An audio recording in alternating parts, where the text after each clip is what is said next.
ഇന്ത്യയിലെ ഈ നഗരം എന്നെ പോലുള്ള കുപ്പിവള പ്രേമികൾക്ക് സ്വർഗമാണ്. ഒരു ഡസൻ കുപ്പിവളയ്ക്ക് 2 രൂപ, 3 രൂപ, 10 രൂപ എന്നിങ്ങനെയൊക്കെയാണ് ഇവിടുത്തെ നിരക്ക്. കുപ്പിവളകളുടെ തലസ്ഥാനം എന്നറിയപ്പെടുന്ന ഈ കൊച്ചു പട്ടണത്തിന്റെ പേരാണ് ഫിറോസാബാദ്. ഇവിടെ ഓരോ ഗലികളിലും, ഓരോ റോഡുകളിലും, ഓരോ വീടുകളിലും സർവത്ര കുപ്പിവള മയമാണ്.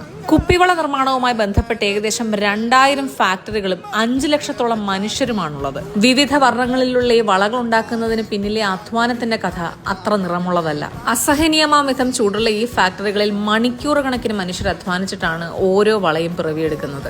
ആദ്യം കുപ്പിച്ചില്ലും കുപ്പിവളകളുടെ അവശിഷ്ടങ്ങളും ചുണ്ണാമ്പും സിലിക്കയും ചേർത്ത് ഇളക്കും. ശേഷം 800 മുതൽ 1000 ഡിഗ്രി സെൽഷ്യസ് താപനിലയുള്ള ഈ ചൂളയിലേക്ക് നിക്ഷേപിക്കും. ഇതിനടുത്ത് നിൽക്കുന്നത് വളരെ അപകടകരമാണ്. കാര്യം ഇങ്ങനെ കുപ്പിച്ചില്ല് പൊട്ടിത്തെറിച്ചുകൊണ്ടിരിക്കും. ഇത്തരത്തിൽ ഉരുകിയ കണ്ണാടി അടിച്ചു പദം വരുത്തും.